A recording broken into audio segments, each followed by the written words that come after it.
welcome back. Trivex Silver here. Today we're going to be listening / watching a Prologue Star Wars rewrite TFA from Jay Saylor. I've yet to watch any of it, or listen to it since it's like an audiobook.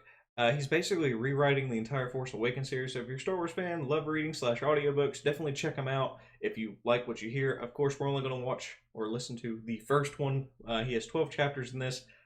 I'm not going to sit there and listen / watch them all in one sitting because it'd be a very long video and you all will probably fall asleep. But anyway, I hope you all do like the content, and if you have any requests, definitely put it in the comment section below. Remember to smash the like button, subscribe to the channel if you haven't already. We did hit our 500 subscriber goal, and we're aiming for 1,000 before the end of the year. So let's keep smashing that subscribe button. You're all doing great. I love you guys. I really do. Anyway, let's jump in and do this. But first, as always, I got to shrink down in size. All right. Now let's jump in and do this. I wonder if he has like that narrator voice. I don't know. 31 years after the Battle of Yavin. Said Korban, same thing. Night settled. As the sun slowly died in bleeding colors behind the horizon, the ever-present darkness soon rose from its haunting rest to play visage upon the ruins in the valley below. Ancient were these ruins, with towering spires crumbling in fortification, yet dreadfully prideful in its foreboding history. Through these signatures of a once great empire stood a single, monolithic pyramid. Its stature was imposing, providing a great and terrible atmosphere of oppression in the beating hearts of all those who had the misfortune to stare at its majesty. Yet, this was not the feeling and the calm of a dozen black-robed men striding through the remains of their birthright. Fearlessly, they entered the great courtyard, their heavy strides echoing off the aged stone. Their leaders stopped for a moment to take in everything. There was a feeling deep within him he did not quite understand. He searched within his mind, and yet could not describe this feeling. Was it fear? Was it amazement? No, it was stronger than fear, deeper than just simple amazement. It was destiny. His destiny. Through the unlikely and treacherous paths that he had taken over the many long years, he was here, and he would fulfill it, one way or another. When I'm thinking Korban, I'm going to pause it because it's a book. So basically, we're going to try our best to cut it in sections if we can. Korban is basically the Sith homeworld. You can argue that it's the other one. I can't remember it off the top of my head right now. Like I said, it's very late. But if you've ever played KOTOR and you go to the Sith planet, this is where it was. The Sith Academy is there. So that's what I'm picturing in my head when he's describing everything. The description's amazing. It really is. That's all I wanted to say. So I'm going to let y'all get back to listening to this. My lord. One of his followers beckoned with a raised hand. He simply nodded, staring up at the capstone of the temple. Let's continue. A dozen paces ahead lay the great door, cast of stone and steel. From the looks of it, it weighed several tons. Any archaeological team observing the site would require great machines to move it even inches. A great, if not impossible, task for ordinary men. You'll need a force. Well, we're not ordinary men, are we? He then spread his arms wide in either direction, and like an orchestra following to the command of a seasoned director, the others quickly flanked him. They gestured their hands to the great mass ahead, bowing their heads and closing their eyes. Then they started to chant. This is a lie. There is only passion. Their hands shook with the effort, their bodies began to quake like posts in a gale. Through passion I gained strength. The sound of rumbling echoed through the valley as the ground itself thundered with intense power. Like this. Through strength I gained power. The stone began to wobble from its perch, but its stubbornness was telling. It was as if the ancients themselves were testing them, trying their strength and commitment to see if they were worthy of their secrets. The secrets of absolute power. Through power I gained victory. The robed figures, however, were up to the challenge. With their combined might, the door began to scrape across the stone foundations with incredible, yet futile protest. Through victory, my chains are broken. Their leader suddenly strode out ahead of them, taking the stone gate in both hands. With a roar, he pulled at the mast and wrenched it clear of its supports. With an explosion of stone and metal that produced a great fog of dust and sand, the mast hovered high above them, steadied there by trembling hands. The Force. He rasped as he held the mass above him with all the effort he could muster, sweat pouring down his temple in droves. Shall free me. With this, he let the stone fall. With a thunderous crack, it splintered into pieces upon the ancient floor in a terrible heap. He at last let out a sigh. He had never felt this fatigued, this wearied than in this very moment. The sun was to come. He mused softly. Indeed it is, my child. He stiffened. Though he knew the truth of the matter, he could not help but whirl his eyes around, looking for the speaker. You have come far, farther than many. Thank you, my lord. The courtyard that you now stand upon has been visited by the bones of many a fool who thought they could wield the power that you and your fellows now seek. I will not fail you, my lord. It is my destiny. Indeed it is. The voice betrayed a sense of acknowledgement that brought pride to him, but he quickly fought back his growing anticipation. This had been a moment he had worked towards for years. He could afford to be patient if but for a few more minutes. Dark side spirits are usually come and conniving. claim the power that you seek. Yes, my lord. With this, he signaled the rest of his followers. They began their descent into the underworld. Deeper and deeper they went, through many a hall and shrine, through where once stood the great lords of the Sith, now resting within their tombs. The writing of their forebears marked the walls with illuminating crimson, telling the many tales of their great conquests and discoveries. He felt his anticipation rise again within his chest. His heart felt as though it was going to burst from his ribcage. He steadied himself. Soon. He thought to himself. Soon. Then they came upon another stone gate, blocking their passage. Power is only means to an end. The ancient writing declared upon its stone. Not the end itself. Okay, then what is the end? He thought to himself as he studied the writing more. Then he understood. Power is the key to which I unlock my destiny. He then gestured his hand at the door, and at his beckoning began its ascension. With a groan and exhaustive dust, the door rose to the ceiling and locked into place. Very good. Very good, my young apprentice. I wonder which He stiffened at the word. He would Sith reply, is talking but to thought him. better of it. I wonder which Instead, Sith this he is. gestured once more to his followers and marched through the hallway. Moments later, a bright illumination cast its blinding gaze upon him.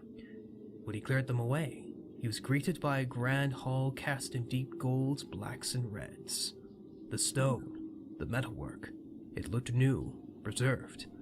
It was of the finest craftsmanship, great pillars of gold and silver lining the walkways of the room, bright flames cast high above in hanging chandeliers. Within the center of the chamber lay an arena of sand, dull and dried reds marking them ever so slightly, and above that were steps ascending to a great throne, and upon It's gonna it, be Palpatine sitting up there. grimmest. It was merely a hologram, once again. You are disappointed, my apprentice. The hologram asked, his voice like a strained whisper that somehow cast an indomitable power. Oh yes. The young man answered, the tone of his voice sharp but withheld as he gazed upon the towering figure. I am. I expected you to be here, in the flesh. I, however, promise no such thing.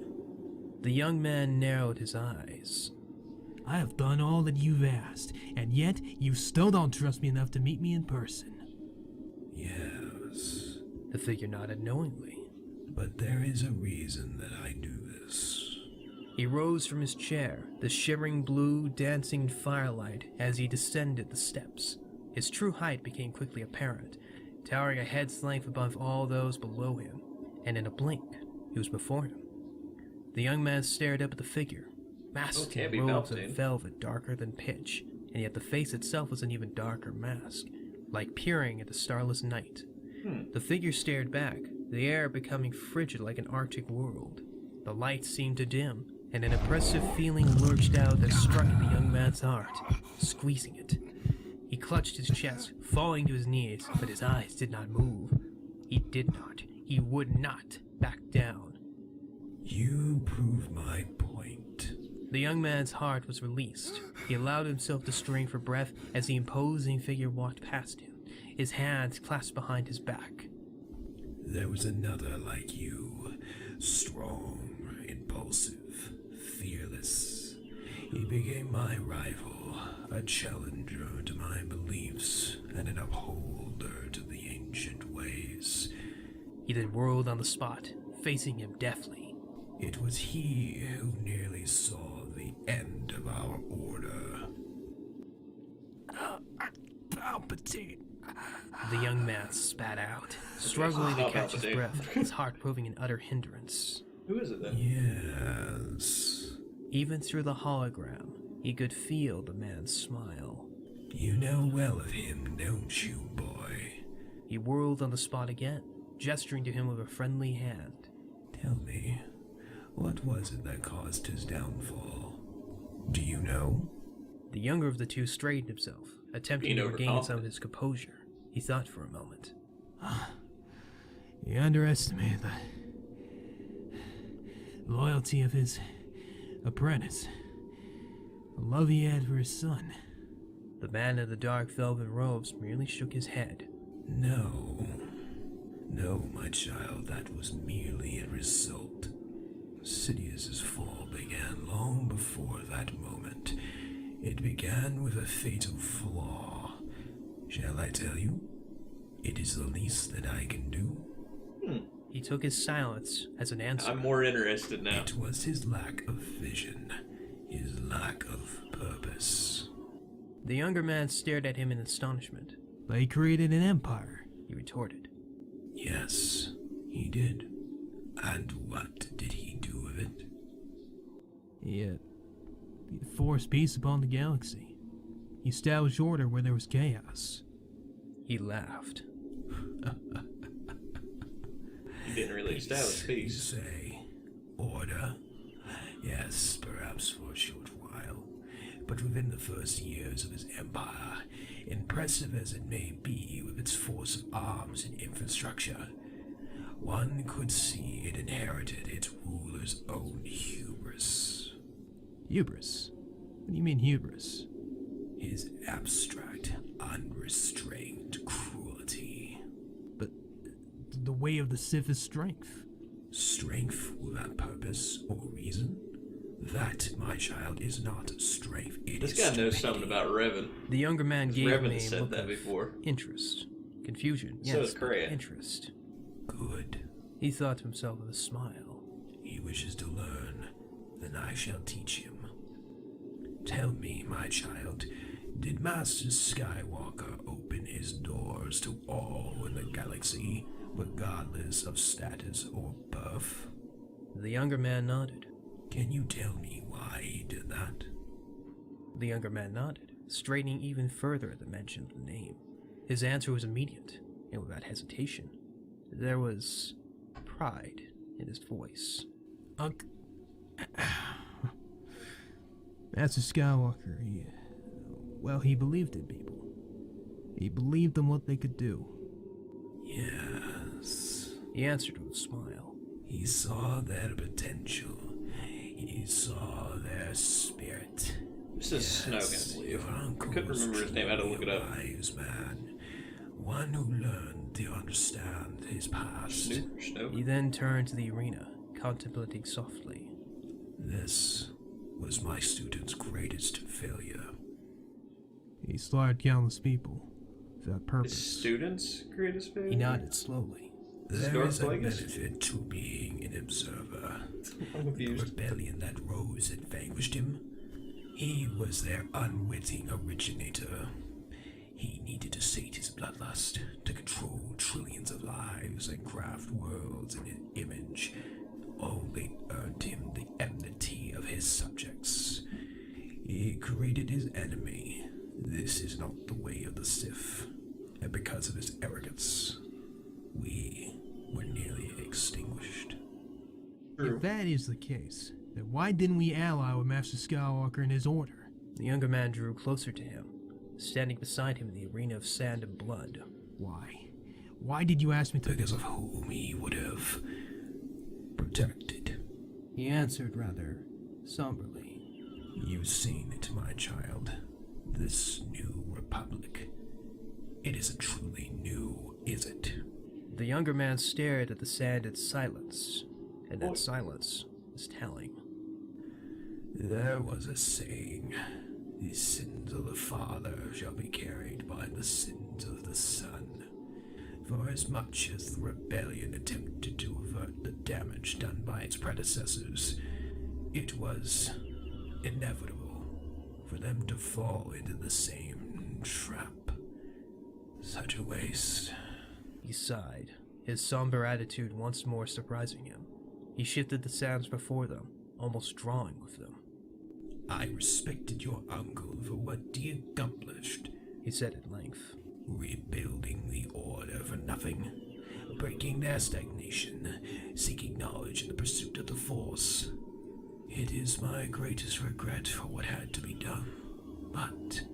He turned, placing his holographic hand on the man's So shoulder. he admired You Luke know Skywalker. as well as I do that he would have stood in our way, that he would never have accepted our vision, nor understand what the galaxy needs, that for as much as he disagreed with the New Republic, he would have answered their call.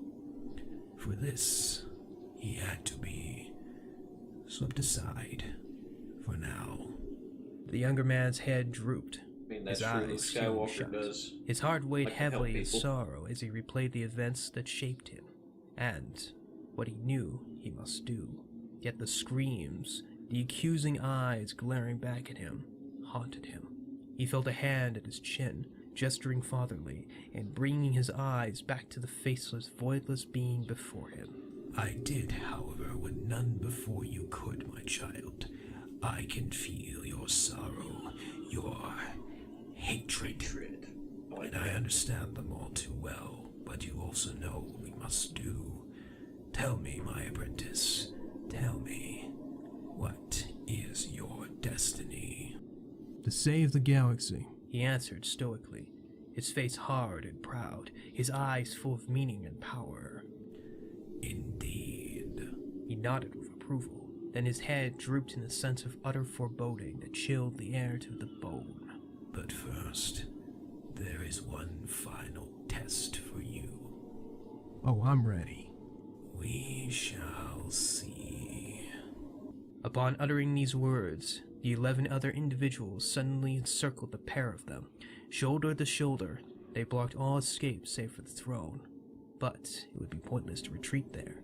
Bring him in. The shutter of a door opened. 2 hulking individuals dressed in ornate scarlet and gold cloaks marched Wait, what? in, each dragging a battered and broken man. He whimpered through the bag over his head as the servants dropped him in a scattered heap at the feet of the Dark Warriors. What is this? Loyalty. The man in black answered. The bag was plucked from his head, revealing a bruised and swelled up face, purple and black in its severity.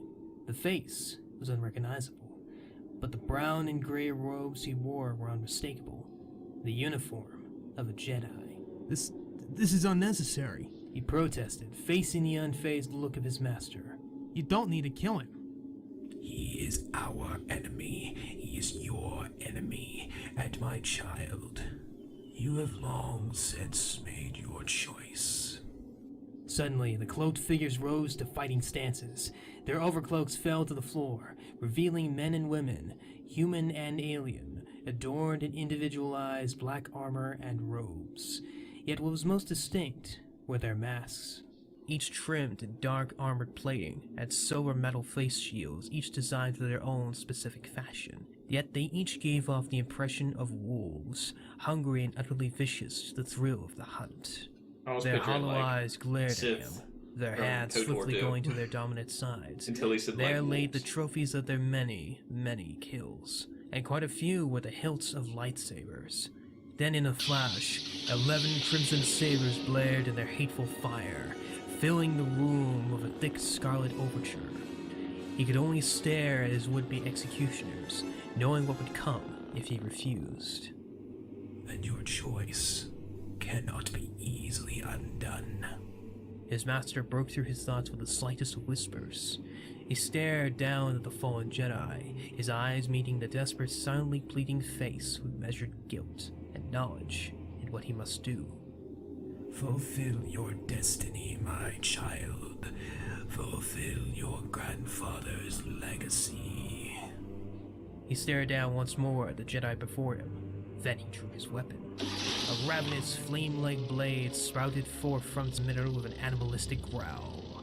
Then 2 more blades sprung from the sides of the emitter, very much in the way of appearance to that of ancient swords.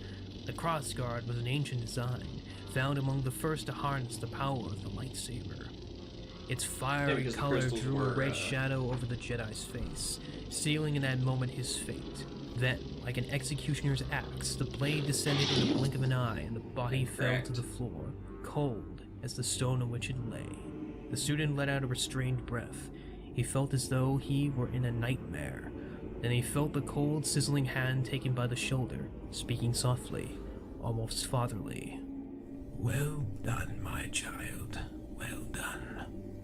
Then the knights standing before them raised their sabers in a salute. The master gestured with a hand, and the student fell to his knees.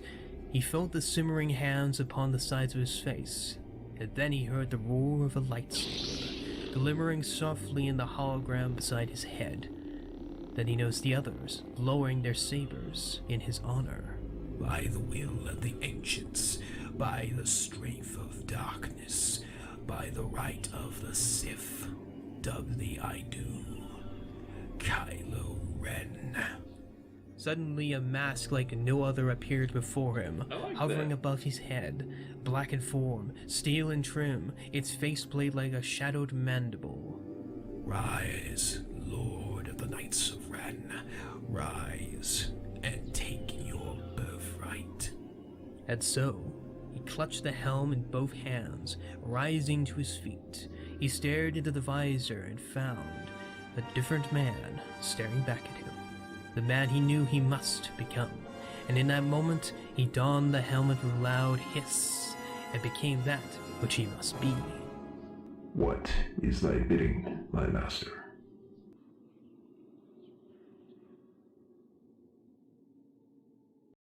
Okay, so the only question I have about that is, be the Knights of Ren, you'd have to defeat Ren, and it didn't really tell me that he defeated Ren. I mean, unless if he's rewriting the series, it just means something else. But I'm pretty sure the Knights of Ren only follow Ren, which I know Kylo Ren does kill later on. I think he kills him between, what is it, 8 and 9? Kills him between 8 and 9. But saying that he's the leader of Knights of Ren already makes me wonder, like, wait, did he kill him before this one? So before episode 7? Technically? Especially if he's rewriting the series. I would like to know more about that. Yeah, if you know anything about this series, and since he has 11 more chapters, definitely let me know in the comment section below. But other than that, guys, we're going to end it here. I really enjoyed it. I love audiobooks, like I said earlier. Hope you all enjoyed it as well. Definitely check it out if you want to see it. I'm going to obviously put the link in the description below for it. Other than that, guys, like I said, absolutely loved it. Make sure you smash the like button, subscribe to the channel, go check out his as well. He only has 414 subscribers. That's basically it. Till next time, may the Force be with you always.